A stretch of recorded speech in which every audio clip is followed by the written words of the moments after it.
Amar Rav Sheshes Gargira Filu L'Didi Mali, and Rav Sheshes, who was also blind, talked about Gargira. Now Gargira, I forget how they translated. Rashi calls it Oroga. How do they translate it in the art scroll?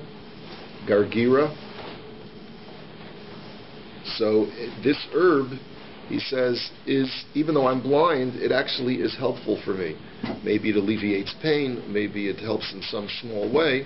The Latin is Eruca sativa. Oh, well, that's helpful. Okay, so he says that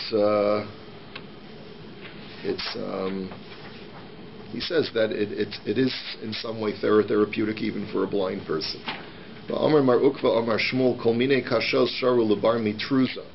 He says all different kinds of hops are beneficial, are therapeutic, except for truza, which is a certain kind of hops. And Rashi explains that when we say that they're permitted, that means you're permitted to eat them on Shabbos because it's not clearly indicated that you're using them for medicinal purposes, except for truza, where it's clearly indicated that you would only eat this thing for therapeutic value, and therefore you're not allowed to eat it on Shabbos because it looks like you're using it for refuah.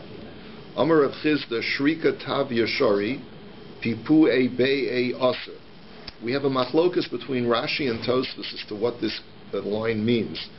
Rashi says that Shrika Tavya is to take an already scrambled raw egg and to use it to baste upon a piece of meat on Shabbos. So Rashi says that as long as it's not hot, the piece of meat, so it's not cooking the egg, it's permitted on Shabbos, even though it may look like tikkun, but nevertheless, since you can eat the meat without basting it, it's not considered to be tikkun. Steindl says it's mei apatiach. Well, wait a minute. He's going according to Tosfos. I'm just telling you according to Rashi first. And then pipuye bei is aser. However, to scramble an egg lechatchila on Shabbos is aser. Rashi says because it looks like you're going to be cooking it, and therefore it's an isur d'Rabbanan. So devisu dezeiri avdalei lechia bar ashi. She basted this egg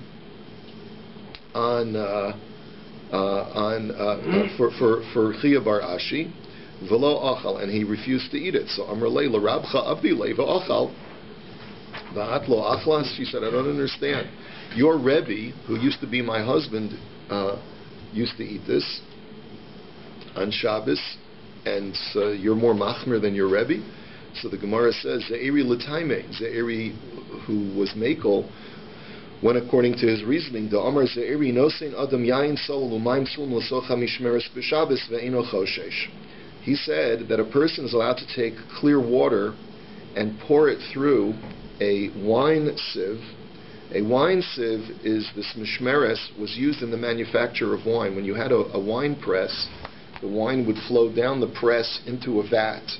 On the way down to the vat, there's something called a mishmeres, which is meant to catch all of the grape solids that you don't want to get into the vat, the peel, the skins, and all the pits, and whatever else, the pulp and whatever else.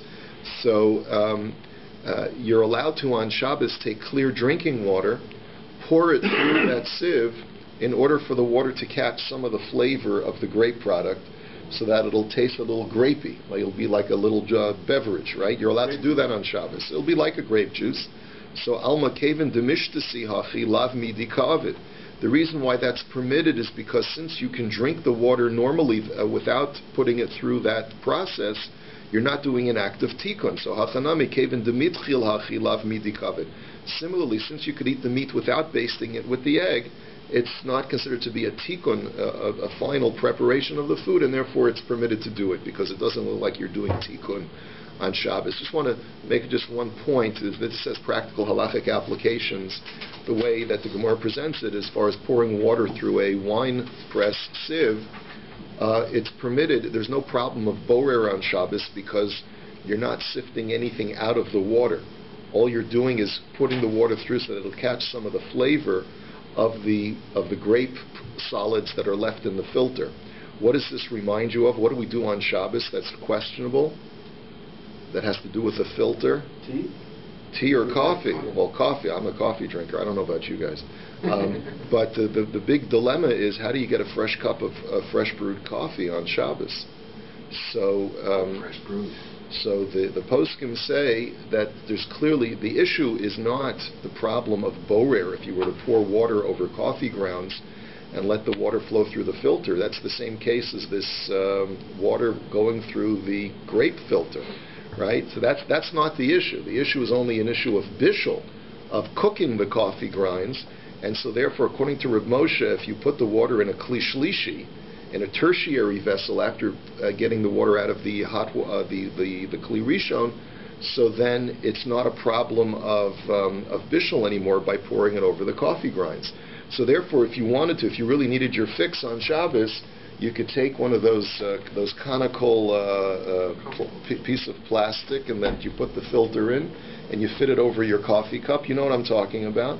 And then you could pour your kli shlishi water over the coffee grinds and let it just flow through, and you have a fresh cup of coffee. I gave a shiur about this last year. We talked about it. But anyway, so therefore you see that it's not a problem of tikkun. So that's the way that Rashi learns the sugya. Tosfos, quoting the Rach, learns that has a whole different definition of shrika tavya. He says shrika tavya means melon water. And what people used to use melon water for was it was as a diuretic. If you were constipated, you would drink it, and it has a diuretic value. And so, and the whole point of the Gemara is that you're allowed to pour this through some kind of filter, because a strainer, because it doesn't really, you can drink it straight without putting it through a strainer. That was the whole point of the Gemara. Okay, fine. V'amar mar ukva, mi shenagfa yado raglo tzamsa b'yayin ve'ino choshesh. If a person has sustained trauma on his hand or his foot through some kind of whack or injury, and as a result his hand or his foot is swollen, he can reduce the swelling by placing wine on it. Wine, apparently, according to Rashi, reduces the blood flow to the area, and therefore will reduce the swelling. So we bayalahu chalamai. So now the question is, can you use vinegar? Is that too therapeutic looking? Because vinegar is not really as much of a food that you would eat by itself. So Amar Rav Hillel l'Rav Ashi ki havina be Rav Kahana amri chalalo. So Rav Hillel says to Rav Ashi that when I was by Rav Kahana, he paskin that it's aser. Amar Rav v'hani bein b'nei machuza ki medemefaniki afilu chamra nami masilahu. That Rava has another chumrah, and that is that if you're a city slicker, you live in Mechuzah, you live in the big city, because these people are very fastidious and their bodies are therefore very reactive to external stimuli, then even using wine has immediate therapeutic value, and therefore would be aser on Shabbos. So Ravina ikol lebei Rav Ashi chazi d'dricha lechamra agaba dekare.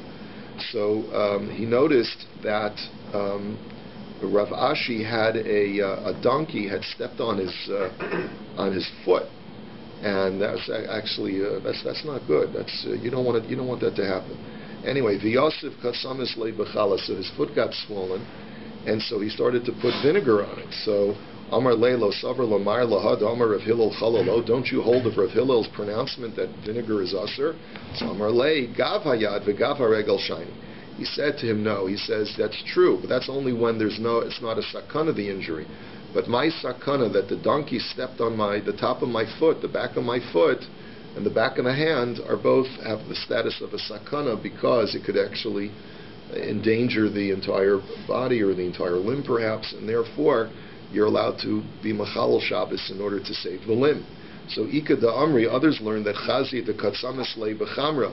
Others learned that Ravina didn't see him using vinegar; he saw him using wine. And Amar Leilo Savar Lamar Lahad Amar Rava Habanei Machuzaki V'Demafaniki Afilu Chamri Nami Masilu Umar Nami Hamafanik. Some learned that the story was that Rav Ashi applied wine to the injury, and that's where Ravina challenged him. He says, "Listen, we know that if you're a city slicker and you're very fastidious, and you have a delicate constitution, then even wine is aser because it has immediate therapeutic value." And you're a mafunuk, you're very finicky, and therefore it shouldn't be permitted for you either. So Amar Le Gav Hayad Begav Regel Shiny, and he said to him, no, it's permitted even for a fastidious person because it's a sakana, and therefore I could even be Machal Shabbos if I wanted to. Amar Rabada Bar Maslam Arav Gavayad Gavaregel Harein Kamaka Shel Chalal Umechalon Oleas Shabbos, because Rav had said that an injury to the back of the hand or the back of the foot is like an injury in some internal cavity, an internal organ perhaps, and therefore you can be Mechal Shabbos for such an injury. Tana Rabbanan Rochsin b'mei Geror b'mei Chamton b'mei Asio b'mei Tveria. On Shabbos, a person is allowed to bathe in the waters of the Geror River, in the waters of the Chamton, in the waters of the Asya, and in the waters of the well springs of Tveria. Those are all fine, because it's not clearly indicated when you see someone doing this that he's doing it for medicinal purposes. It could be he just wants to do it to cool off. Avalo b'yam hagadol, but you're not allowed to go into the Mediterranean, velo b'mei mishra, nor into a flax water, which is they would take a vat of water and soak flax in it, and the water would become putrid. But it also had therapeutic value, so you're not allowed to do that. Velo b'yama shel Sodom, nor in Sodom water, which may be the Dead Sea. I'm not sure if that's another term for the Dead Sea. I don't know. But there too, it's because of its high saline content, it's clearly indicated that you're using it exclusively for therapeutic value. So the Gemara says, or minhu. So let's raise a contradiction. Rochsen b'mei Tveria v'yam hagadol v'lo b'mei Mishra v'lo b'yam shel Sodom. Kasha yam hagadol yam hagadol. So you have a brisa which says the same thing as the previous brisa, with the exception that it says that you are allowed to bathe in the Yam HaGadol in the Mediterranean. So it's a stira. So Amar Reb Yochanan lo kasha, Hareb Meir Hareb Yehuda. So Reb Yochanan says the way to reconcile that is a machlokas tanoim. There's a machlokas between Reb Meir and Reb Yehuda as far as what the status of bodies of water are vis-a-vis the Mediterranean. Ditnan kol hayamim kemikveh shenemar ulemikveh hamayim kara yamim. That all bodies of water in the world that are, oceans, seas, and so forth, have the status of a mikveh. Now, of what import is it to say that a body of water has the status of a mikveh? Well, you have to understand that this is being stated in contradistinction to a mayan. A mikveh and a mayan are two different kinds of purification bodies of water. We had learned a little bit about this before. A mikveh is a body of water, of rainwater that collects and stays in one place. According to halacha, a mikveh is only kosher if the water is stationary. If it's maim zoichlin, if the water is flowing water, then it cannot purify the individual. It doesn't work. And the other deficiency, the other sort of disadvantage of a mikveh is that it does not purify certain things. For example, it does not purify a zav or a mitzorah, and its waters cannot be used to prepare the ashes of the para aduma. So, contrast that to a mayan. A mayan is kosher even when the water is flowing. It's a wellspring. It's a water coming from the subterraneous source. Even if the water is flowing, it's kosher, and you can use its water to purify a zav and a mitzorah and for the para aduma. So the point that Rabbi Meir is making is that if you harvest water from the Mediterranean or from any other body of water, the Torah says, Ula mikveh mayim kara yamim, that God called all bodies of water a mikveh, and therefore it has the status of a mikveh. If you would find, let's say, rapids that are emptying out into an ocean, those rapids would have the status of a mikveh, and you couldn't purify yourself in it because the water is in motion. And you also can't use that water to prepare the paraduma and so forth. Rabbi Yehuda Omer Yam Hagadol Kemikva V'lo Nemer Yamim Ela Sheyesh Bo Mine Yamim Harbei. Rabbi Yehuda disagrees, and he says the Mediterranean is the only body of water which the Torah calls a mikvah. Other bodies of water could be a mayan for all we know. But he says the way you read the pasuk of Ulo Mikveh Hamayim Kara Yamim simply is a reference to the Mediterranean, and the reason why it's called Yamim in the plural, even though it's one sea, is because all other oceans empty out into it, or it has many tributaries that empty out into it, and therefore it's called Yamim in the plural, but it's really only a reference to the Mediterranean. And Rabbi Yossi Omer Kol Hayamim Mitaharin B'Zoichlin Uposlim L'Zavanu V'Lamed Sorayim.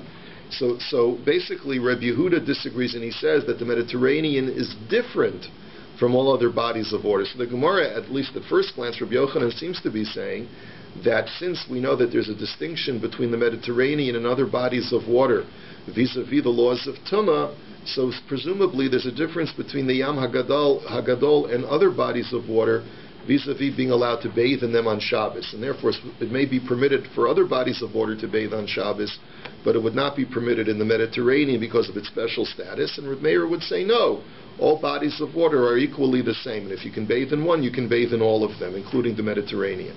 Now we have a third opinion in this brisa, which is Rabbi Yossi. Rabbi Yossi Omer, Kol hayamim mitarin bezochlin upesulin lezavim v'lametzorayim ulakadesh bahen mechatos, that he says that there's a sort of neither here, neither there kind of status to all bodies of water. All bodies of water are called a mikveh based upon this pasuk, and therefore they cannot be used to purify a zav and a mitzora and to prepare the paraduma mixture. However, they do have a status of a mayan vis-a-vis the fact that you can use them even when they're in motion. In other words, physically, they have the status of a mayan because the water from oceans comes from a subterraneous source. But since the Torah calls them a mikvah, it limits their effectiveness in purification. So the Gemara says, "So maskef lo Rav Nachman bar Yitzchak." So you're telling me, going back to our original answer, that you're telling me that it's a machlokas Reb Yehuda and Reb Meir as to whether the Mediterranean is different or the same as other bodies of water vis-a-vis the laws of Tumah. But he says, "Amar de pligi le'inyan Tumah v'tahara le'inyan Shabbos mishamas lahu." But they only argue Reb Meir and Reb Yehuda as far as the laws of whether it can purify. In the same, whether the Mediterranean can purify like other bodies of water. But you never see that there's any change in the issue of you being able to use it on Shabbos mishum refuah. Why? Where do you see that there's ever a machlokas over there? So Ela Amar of Nachman bar Yitzchak lo kasha hadi ishtihi hadalo ishtihi. So the Gemara says really it's not a machlokas between Reb Meir and Reb Yehuda. Why does one brisa say that you're allowed to bathe in the Mediterranean, and the other brisa says that you're not allowed to? Because one is talking about where you dunk in and you come right out. So it's not indicated that it's therapeutic, and therefore it's permitted. When the brisa says that it's usher to bathe in the Mediterranean, it's talking about where you go in and you sit there and you just sort of like bask it in. Krechts. What? You give a krechts. You give a krechts? And you stay there for a while. It's like sitting in the schwitz, right? So there you see it's medicinal, and that's why it's usher. So the Gemara now says, "B'mayu kimta lebasraisa delo ishtihi." So what are you telling me? That so if you're telling me the one that says that you're allowed to bathe in the Mediterranean, you're telling me, I'm sorry, I got mixed up. The first brisa says that you're not allowed to bathe in the Mediterranean. The second brisa says you are allowed to. So you're telling me, what are you telling me? That the second one is where you didn't stay for a while in the water? Idlo ishtihi afilu b'mei mishranami. Well, if that's the case, that it's talking about where you're just dunking in and coming right out, then even if you're sitting in flax water like that and dunking in and coming right out, it should be permitted. The hatanya rochsen b'mei tferia b'mei mishra v'yama shel stone v'afal pi sheyesh lo chatatim b'rosho. That you're allowed to bathe in the well springs of Tveria and in flax water and in Sodom water, even if you have fissures on your head. So you see that you would, scratches on your head, you would want to immerse yourself in saline water to help to cure it.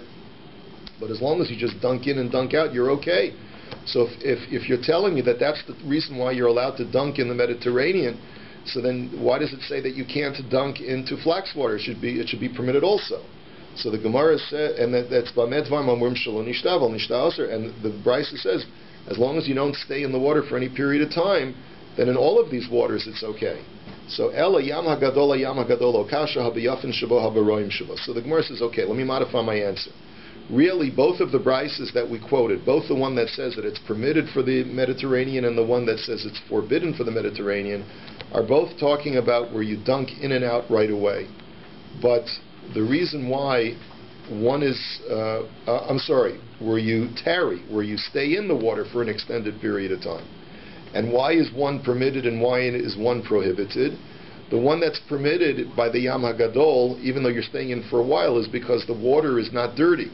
And therefore it's not indicated just by looking at a person that he's doing it for therapeutic reasons. But when the water is dirty, you go to a part of the Mediterranean where the water is dirty, so then why is the guy sitting there? The only reason is for medicinal purposes, and therefore it's aser. And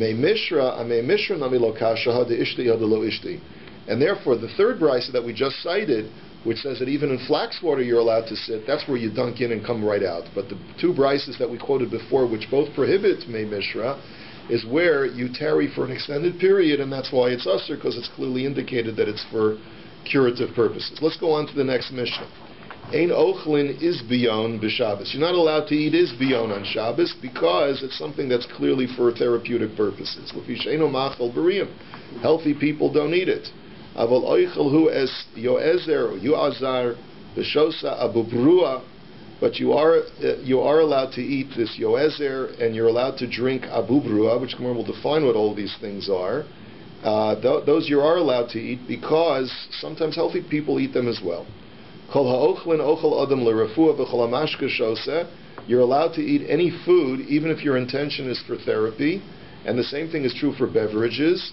Chutz mimei dekolim v'kos ikron v'nei shehein liyaroka, except for palm tree water and a cup that contains herbs dissolved in the water in the solution, because those are things that only people with jaundice would normally drink. So when you drink those things, it's clearly indicated that it's for medicinal purposes. If, however, your objective is not for medicinal purposes, and you're just taka thirsty, and the only thing that you can find is this palm tree water, then you're allowed to drink it on Shabbos. And the same thing, if you have this oil that has this medicinal herb in it, if it's not your intention to apply it for medicinal purposes, but just because you want to smear some oil on your body, so then that's fine.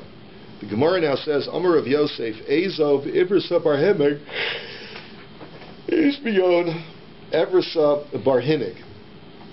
So Rav Yosef says as follows, that the hyssop rush that is described in the Torah, we just read about it in this week's Parsha. The Torah says, L'gachtem agudas ezov utzbaltem badam asher basaf. You shall take a hyssop rush, dip it into the blood of the Paschal sacrifice, and paint your doorposts. The hyssop rush, the ezov, is mentioned many times in the Torah. It's used for the ashes of the paraduma, for sprinkling. It's used for purification of the Torah. So it's used in a number of different instances. And so if you want to know what kind of vegetation that is, so it is the Ivrisa Barhemek. It's a certain kind of bush that was known to the Gemara. And the Izbiyon, which says, our Mishnah said you're not allowed to eat on Shabbos, is none other than the other kind of bush that's similar to that, known as the Ivrisa Barhinig. Ula Amar Mar V'chivra. Ula says that the Azov that is mentioned by the Torah is a white kind of bush. They translate it as white sage. Parsi sage? What? Parsi sage. Yeah, sage. Yeah, it's a type of brush. So Ula Iklu Lebeirav Shmuel Bar Yehuda Aisu Lekamei Mar V'chivra. So Ula came to his house, and they brought before him this Mar V'chivra, this white sage, and Amar Hainu Ezav Dichsiv Berais. He says, hey, this vegetation, that's exactly what the Torah meant when it talks about Ezav. Rav Papi Amar Shumshuk. Rav Papi says, no, it's Shumshuk. Can anyone tell me what Shumshuk, how it's translated? It's a certain kind of... Marjoram. Marjoram, yeah, that's what they call it. It's a marjoram plant. So Amar Reb Yirmiyah Medifti Kavasi the Rav Papi Mistavra. Rav Papi is only logical because the non mitzvahs Ezav Shlosha Kalachin Ubahen Shlosha Givolin V'Shumshuk U'De Mishtachcha Achi. That the Mishnah says that the Ezav brush, when you use it, you have to take 3 stalks, and at the end of the 3 stalks are 3 prongs. And the only kind of bush that it looks like that is the Shumshuk, is the marjoram brush. Now the Gemara says, Lamai Achlile. So let's go back to our Mishnah. Why do people eat this Izbiyon brush, which the Mishnah said you're not supposed to eat it on Shabbos? Answers the Gemara, L'kukiani. When you get worms, intestinal worms, like a tapeworm. Lamai Achlile, how do you eat it? B'shevet Tamori Uchmasa, you eat it together with 7 red dates. Mimai Havya, how do you get worms? just in case you wanted to know to how to avoid it. So the Gemara says, Mikimcha desari decholaf alei arboin yomin. You get it from barley flour that has remained in the silo for 40 days, because it becomes somewhat rancid, and worms develop in it after 40 days of having been in the silo. What? I thought you get it from fish, from eating not well cooked or raw fish. You could get it from fish, but you could also get it from grain that's wormy.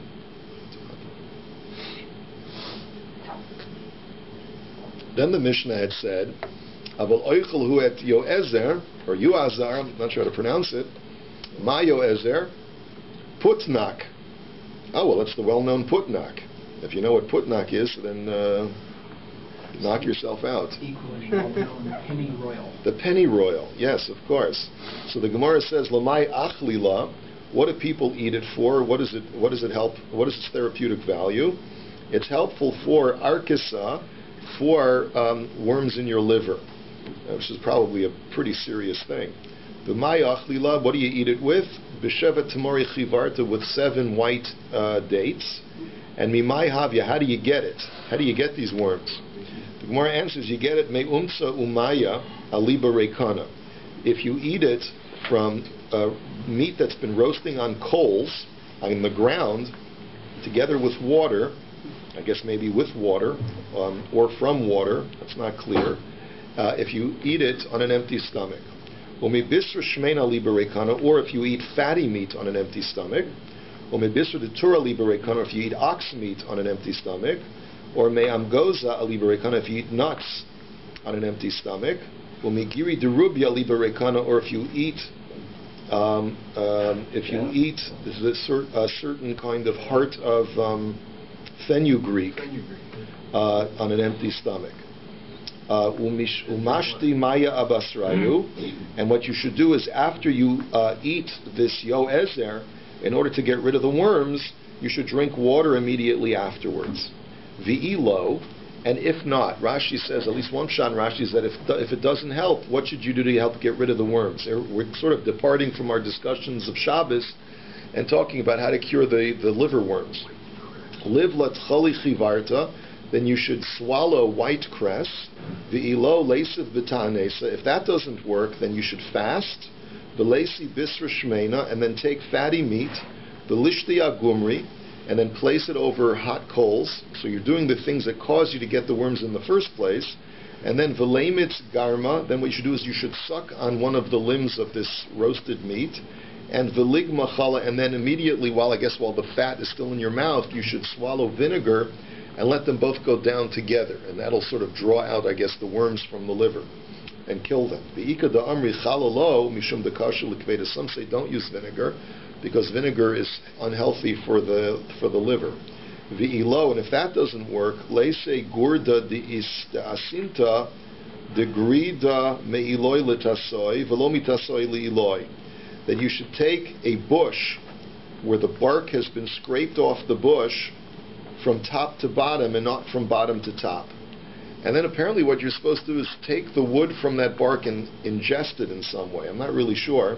But the reason why you can't scrape the bark from bottom to top is Dilma nafka aidi pume. Because if you were to ingest a wood bush that was had its bark scraped from bottom to top, then it would have the opposite way of ejecting the worms from your body, and the worms would come out of your mouth instead of coming out of your anus. The lishlaka b'shichra be-shivavi, and what you should do is you should boil the scraped off wood with a type of beer that's shichra be-shivavi in your neighbor's house. Rashi says, cook it in your neighbor's house because it has a very pungent odor which would be injurious to you when you have the worms. So if your neighbor doesn't have worms, cook it in his house and let him smell the stink, and then you'll come by after he's cooked it and you'll drink it. And then what you should do is the next day, after it's been cooking all night, close off all of the orifices in your body, like your nose and your ears or whatever, and then you drink it. And the reason why you have to close off the orifice is so that the pungency of the liquid, when it goes into your body, does not escape. And and then when you defecate, you should defecate, and hopefully the worms will come out when you defecate, and you should defecate on top of the bark that was scraped off the bushes. I guess maybe that'll help the worms get out faster and stay out. Okay, sounds good to me. I don't understand a lot of these things. The Shosin Abu Brua, you're allowed to drink Abu Brua on Shabbos. So the Gemara says, my Abu Brua, Chumtaria. It's the famous Chumtaria. So the Gemara says, well, what is my Chumtaria? Chutra Yichida. It's a type of bush that has a singular branch coming out from the top without any offshoots. The Ibn Ezra, by the way, says that was the type of sneh that Moshe Rabbeinu saw, the burning bush. Anyway, Lamai Avdila, Legiluya. What is it used for? It's used in order to cure a person who has drunk water that was exposed overnight. And the reason why you're not allowed to drink exposed water is because if a snake may have left his venom in the water, so if you're scared you're going to die from the venom, then you could drink this Abu Brua and that will help cure you. So, and it's made, I guess it's water that's boiled from this bush. V'ilo, and if it doesn't help, Lesi Chamisha Klili v'Chamishi Kusta, you should take 5 roses and 5 cups Kusta de Shichra and 5 cups of beer, V'nishlu Kinu Bahadi Hadari, boil them together, Ad Kaima Anpika, until it evaporates to the point where it gets down to an Anpika, which Rashi says, which is a revius. Okay, v'nishte, and then you can drink it, and that'll help. Imei derabach debuye bar ami avdolei lahu gavra chad kalila v'chad kusta. The mother of Rav Debuye made for a man who was suffering from, had drunk this exposed water. She made him just 1 rose and boiled it in 1 cup of beer. And the shechra shalka v'ishki, so she boiled it and she gave him to drink. The shagra tanura v'garafte v'osvise levinta b'gavei. And then what she did is that she took a brick and heated up the oven and then swept it out, put the brick in, and then let him sit on the brick so that his body would be warm. And that would be another way of helping the venom get out of his body. The nafa kahutza yarka, and then he vomited like a greenish bile came out, indicating that the venom had come out. Ravivya Amar Riviasa de Chelba Mi'iza Chivarta. Ravivya says if you want to cure having accidentally drunk water with venom in it, then you should drink a revius of a white goat's milk. Ravuna Bar Yehuda Amar Lesi Esroga Chalisa V'lichayke V'limlaye Duvsha V'losva Be Milali Denura V'lichle. That he says, I have another remedy. Take a sweet esrog, drill a hole in it, and fill that hole with honey, and then cook the esrog or roast it, and then you can eat it, and that'll help get rid of the venom. Rabbi Chanina Omar Meiraglayim B'nei Arboim Yom, that he says that what you should do is you should drink urine that's 40 days old. Drink a small amount of urine. Rashi says it's either 40-day-old urine or it's urine from a 40-day-old baby. Choose your poison. Barzina Lizibura Revi'ah, that if you so let me just Barzina Lizibura, that if you have a very small cup, which is called a Barzina, of that urine, it'll help you if you drank the water that may have venom in it, and it'll cure you. And Barzina Lizibura, and Revi'ah le'akraba, if you just have a revius of this urine, it'll help even for a scorpion bite. And Palga Riva legiluya, and if you have Barzina Lizibura, let me just go back. If you have just a small, little tiny cup of this urine, it'll help you if you've gotten a bee sting. Revi'ah, or a wasp sting. Revi'ah le'akraba, a revius of it will help you if you've gotten a scorpion bite. Palga Riva legiluya, 2 reviuses, which is half of a log, will help cure if you've ingested venom through drinking the exposed water. And Riva afilu l'kshafim malu, and a full log, if you drink the urine, will help cure you from any hexes that were placed upon you by a witch. So if you've been hexed lately, go out and find some urine. Amar Reb Yochanan anigron ve'avnegar v'tiraika malu bein legiluya bein l'kshafim. These are different kinds of elixirs that are prepared with herbs, and they're all very therapeutic, whether it comes to curing you from water that was exposed or from witchcraft. Haiman de bolachivya. Now the next cure. If a man has accidentally ingested a snake, how do you get it out of your system? Very unpleasant to have to ingest a snake. So luchle kishusa b'milcha, let him eat hops in salt, v'lirhate tlasimili, and then he should run for 3 meals. That'll get the snake out of you. Rav Shimi bar Ashi chazia lehu gavra de bolachivya. Rav Shimi sees a man who swallowed a snake. Idmile keparasha, uchle kshusa b'milcha, v'arhate kamei tlasimili, v'nafak minei guvi guvi. So Rav Shimi wanted to help the guy, so he pretended that he was some kind of horseman that was looming over him and threatening him, and he forced him to eat hops with salt, and forced him to run after him for 3 mills, and the snake came out of him, I suppose, anally in pieces of the snake came out of him. Ika da Amri Rav Shimi bar Ashi bolachivya asa Eliyahu idmilei kaprasha uchlei kshusa b'milcha ve'arhatei chamei telasamili v'nafak mine guve guve. Some say that the story did not happen with Rav Shimi as the one who saved the guy, but Rav Shimi himself had swallowed the snake, and it was Eliyahu who had saved him in the very same way. Haiman de tarke chivya. If a person is bitten by a snake, so leisei ubra de chamra chivarya v'likar he should take a fetus that was found in the innards of a white she-donkey, and v'likar velosve iluya, tear open the fetus and place it on, I guess, the snake bite. And v'hani mili de lo ishtakach treifa. But that's provided that the mother of the fetus does not turn out to be a treifa. So hahu bar kasha de pumpadisa, the tarke chivya. There was once a Jew who was an officer of the king who in Pumpadisa who got bitten by a snake. Havatleser chamri chivarta bepumpadisa. There were 13 white, I guess, she-donkeys in Pumpadisa. Karinu lekulu vishtakchu treifa. They tore each one of them open and discovered that they were all treif. So there was not, even if they had a fetus, they would not be able to to help him. Okay, I guess. So havai chada be'ahu gisa de pumpadisa ada azli maisi la achla arye.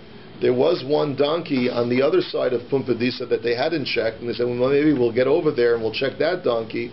But by the time that they got there, the donkey had been eaten by a lion. So Amr lahu abaya dilma chivya de rabbanan trika de lesle asvasa. Maybe this was a rabbinical snake, which you can't recover from, and that's why Hashem arranged that this guy would not be able to recover from the snake bite. Now, what does it mean, a rabbinical snake? Because we know Dichsiv uparetz geder yishachenu nachash, as the pasuk says in where's this pasuk? In Koheles, that he who breaches a wall shall be bitten by a snake, which is a reference to a person who breaches a rabbinic institution should be bitten by a snake. So Amrulay in Rabbi, they said to him, yes, Rabbi, that's exactly what happened. Why this guy was bitten by a snake? The chinach nafshe derav, or Rabba, Gaza Rav Yitzchak bar Bisna delekel dilintaya asa v'gidmi lebehilula b'tavla. That when Rabba passed away, they made a decree that as an act of mourning, no one should bring a myrtle branch or a gidmi, which, what is a gidmi? A palm branch? Right, a myrtle branch or a palm branch to use as bells in the celebration of a chassan and a kala. And he went ahead, and in the bell he brought the myrtle branch and the palm branch, and he insisted on being celebratory against the decree. So Tarke Chivya umis, and as a result, the snake bit him, and then the guy at Nebuch eventually passed away. A cautionary tale: when the rabbis institute something, don't trespass it. Have a wonderful day.